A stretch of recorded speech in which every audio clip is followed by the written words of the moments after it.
क्योंकि भूमि की गोदी से प्रकट हुई। ये जो जल महाराष्ट्र में जल ही जल हो गया। जो क्षेत्र अकाल की उसमें जकड़ में था वहां पे जल ही जल हो गया और सभी बड़े प्रसन्न हुए। हाथों से गौतम ऋषि का घोर अपमान हो जाए, हालांकि गणेश जी ने मना किया। जब वहां के ब्राह्मणों ने प्रार्थना की पर ब्राह्मण नहीं माने तो अंत में गणेश जी ने गौ का रूप बनाया और गौतम ऋषि के धान के खेतों में चले गए। गाय आपके खेतों को खराब करेगी। और ये सुनकर गौतम ऋषि गाय को निकालने खेत में गए और जैसे गौ है, ये गौतम ऋषि गौ के हत्यारे हैं, इन्होंने गौ हत्या कर दी है।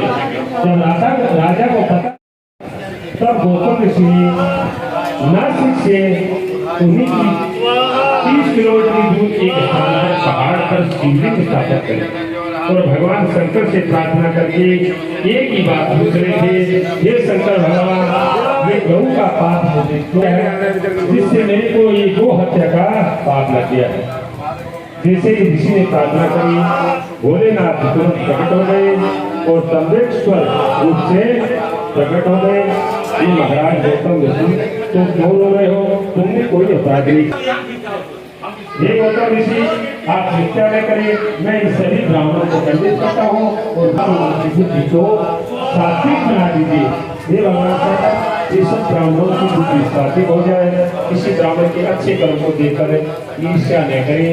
ये इस प्रसंग से अपने को शिक्षा मिलती है। तब भगवान शंकर प्रसन्न होकर के गौतम ऋषि को आशीर्वाद दिया कि हे गौतम ऋषि, मेरा ये ज्योतिर्लिंग तंबेश्वर नाम से, तो मेरी ये ज्योतिर्लिंग के दर्शन मात्र से रावण ने अपने सर चढ़ाए तो महाबली का वरदान दिया, धनवान बलवान ज्ञानवान बुद्धिमान सबसे बड़ा तपस्वी को होगा।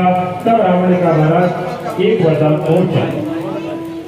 क्या वरदान चाहिए? बोले में इस यदि ये शिवलिंग में इस रावण को दे दूंगा और ये लंका में ले जाएगा तो इससे रावण का कभी नाश नहीं हो सकता, इसकी मृत्यु कभी नहीं हो सकता। तब भगवान शंकर ने एक उपाय किया। भगवान शंकर बोले, रावण तुम ये शिवलिंग को ले जा तो सकते हो, ध्यान रखना कहीं बीच में उसको रखना। बनाया और कपिला शुद्ध ही गायें प्रकट कर दी। उन गायों का ग्वाला भगवान बन गए और ग्वाले ने रावण को प्रणाम किया। रावण बोला, ग्वाला थोड़ी देर। और इस प्रकार से भगवान शंकर का ये नौवां ज्योतिर्लिंग वेदनाथेश्वर जो नाम से भोलेनाथ का परम धाम है। और वहां पर भगवान विष्णु ने वेदनाथ ग्वाले का रूप धारण किया था, इसलिए इसका नाम वेदनाथ ही पड़ा। और सारे देवी देवता भोजन वहां पर है। एक सुप्रिय नाम का वृक्ष समुद्र के रास्ते से नौका लेकर के व्यापार करने जा रहा है। सुप्रिय नाम का एक वृक्ष बनिया उस मार्ग से जा रहा था। वो व्यापार करके जीवन यापन करता था और उसी साथ जंगल में एक